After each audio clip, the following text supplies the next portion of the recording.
This is called Maureen and Me. It was a very sad day when Maureen and me parted company, so to speak. The reason being that she'd been my partner for nigh on 15 years, which were very happy days indeed. My silent partner she was. She never gave me a moment's grief in the way my two previous partners used to do. Completely unobtrusive she was, which to me was one of her finest attributes. Uncomplainingly she remained at my side, without ever showing even the slightest hints of any discontent. True, it could be said that in her latter years she was beginning to look a little frayed around the edges. Yet not overtly so, I thought.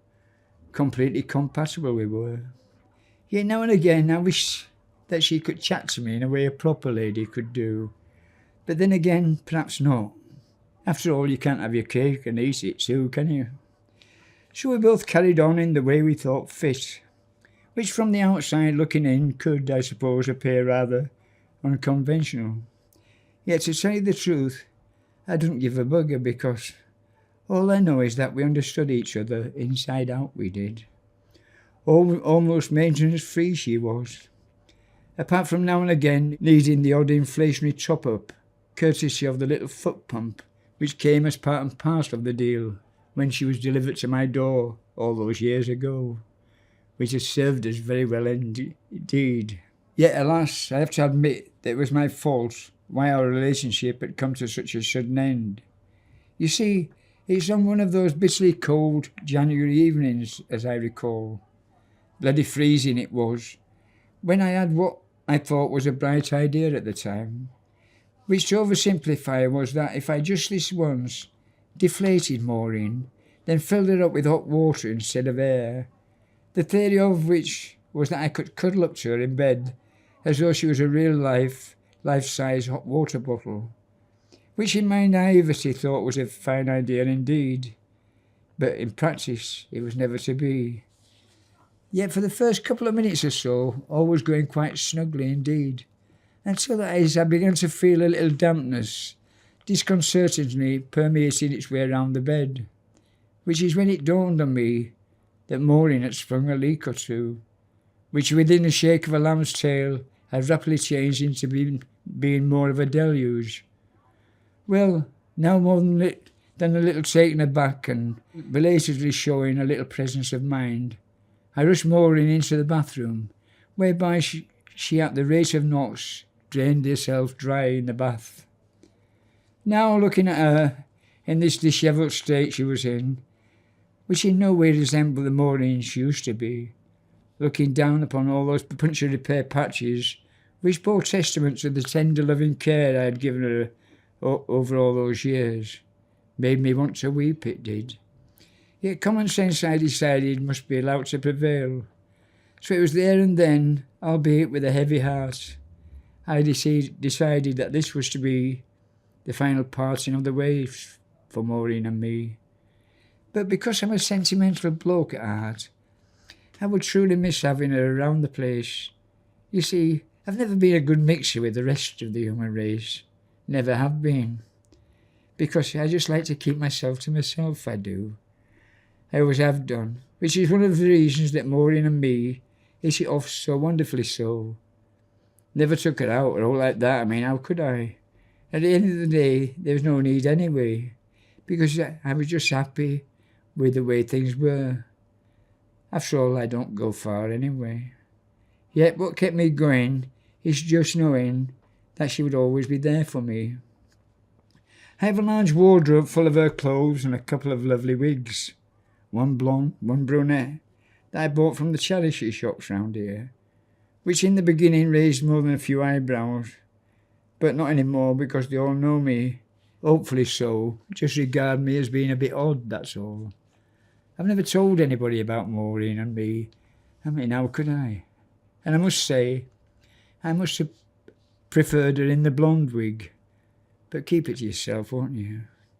On that fateful morning of her mourning, I was up at the crack of dawn because I couldn't sleep. I mean, how could I, with the withered remains of Maureen draped over the armchair, she used to so proudly sit upon, and that face of hers that now resembled to me a version of Edward Munch's most famous painting, that haunted me all through that very long night, which I'm not ashamed to say caused me to sob a little. I wore my best suit and black tie out of due respect as I made my way down to the local Euro bins, whereby I reverentially placed her into the bin that was to be her final resting place, leaving her face with mouth wide agape, watching me, head bowed ever so sadly, making my way away, which brought more than a little lump to my throat. Yet my sorrow was somewhat moderated as I tried to visualise the reaction of the bin men confronted with Maureen's funereal-looking, gaping gob, happily concluding that she would be the talk of the depot, she will. When I got back indoors, I put the kettle on and brewed a teapot full of my favourite Thai tea, which is my customary way of things. That what spoiled the brew for me was that I couldn't help myself from more than now and again casting a forlorn, sly-lit eye across at the now vacant Park and Old chair that the late Maureen used to sit upon, then raised my teacup and said to the chair, "Chinny chin chin," just the way I used to do when she was sat there, which was when the full extent of the situation that had befallen me kicked in, and realising that after all, Maureen was now dead and gone, it finally dawned on me that this living on my own malarkey didn't suit me at all, which brought me into thinking that something had to be done, it did. So beseechingly seeking some sort of divine intervention to my plight, I poured through some of the well-thumbed back issues of my favourite magazines, whereupon, as luck would have it, I came across an advertisement that somehow had a familiar ring about it, which read as follows: Soho inflatables for the discerning. You're never alone with a Soho lady. So sure are we as to your satisfaction, we offer a no-quibble money-back guarantee. The ad was enhanced with pictures of two very sensuous-looking inflated latex models pouring forth in a way I found to be rather beguiling. Then, like a bolt out of the blue, it dawned on me that this advertisement was the very same one that inspired me into ordering Maureen all those years ago. So excitedly I set about the procedure in ordering a brand new Maureen. Delighted I was to learn that the very same Soho inflatables are still very much in existence today. It was 7 long days later when this anonymous-looking brown cardboard box arrived at my front door. Barely containing my enthusiasm, I eagerly, yet carefully, with much trepidation, began to open it accordingly, which to my delight revealed the uninflated, yet more than familiar, contents within. With more than a little anticipatory haste, I attached the enclosed foot pump to the familiar designated valve and began to pump it in just the way I used to do when Maureen was here. Yet alas, my initial overt enthusiasm was somewhat short-lived, as before my very eyes an alien form was beginning to appear, which with every pump of my foot was beginning to resemble that of a more than substantial example of male genitalia. Well, what can I say? Never had I felt so downcast as I began to phone Soho inflatables, whereby the very same kindly lady who took my order just a few days ago, with a rather alluring lilt to her voice, seductively answered, "Good afternoon, kind sir. My name is Claudette of Soho Inflatables. Your call is very important to us. How may I help you?" She sounded very nice, did Claudette, which caused me to stutter slightly, as I began to tell her that they'd somehow, albeit inadvertently, sent me a male Soho inflatable instead of the female of the species I had specifically ordered. To which she replied, "I beg your pardon, sir, that is impossible, because we only sell female inflatables." I was now imagining her attending to her cuticles as she said with a clearly audible sigh, continued, "But you can rest assured that the problem you have incurred is not without precedent, sir. which I'm pleased to say is easily rectified. Then, after another thinly disguised sigh, she said, "You see, sir, without a shadow of a doubt, experience tells me that you have inflated your Soho inflatable inside out, so to speak. So I'm sure that if you carefully deflate it, then slowly reinflate it, taking care that the part you mistakenly took to be part of a male's anatomy is safely tucked away on the inside, all will be well.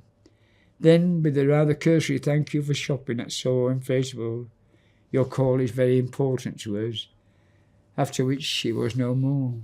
Well, as you can imagine, I was now feeling more than a little deflated, as I subserviently began to deflate the error of my ways, after which, with the due diligence I had not previously accorded her, I inflated her into the form she was intended to be, which, I have to say, at the end of the day, pleased me no end, it did, because she looked so beautiful, in just the way Maureen used to do, which led me into dressing her from top to toe, in the late Maureen's Sunday best attire. Then, as though icing the cake, I placed upon her head my favourite blonde wig of hers, then sat her in Maureen's old chair, whereby I carefully made her face up with the same shade of ruby red lipstick and the midnight blue mascara that I used to do for Maureen. She looked a treat, she did, as she cheekily gazed across at me, alluringly so, in just the way Maureen used to do, which led me into calling her Maureen too. Pleased as punch I am now, because you see, between you and me, at the end of the day, I always knew that the flat would never feel the same without a Maureen to come home to. There was a guy lived in town, and I was in a pub one night, and I seen this guy come in with a wheelchair, and in the wheelchair he'd got a blow-up doll. And I thought, this is strange, but nobody else in the bar turned an air, because apparently he's a local character, and but everybody in the pub sort of knew him, but nobody remarked about it. But I was just dumbfounded, you know. I mean, so there you are. So there is people like that. And so inflatables must sell lots of inflatables.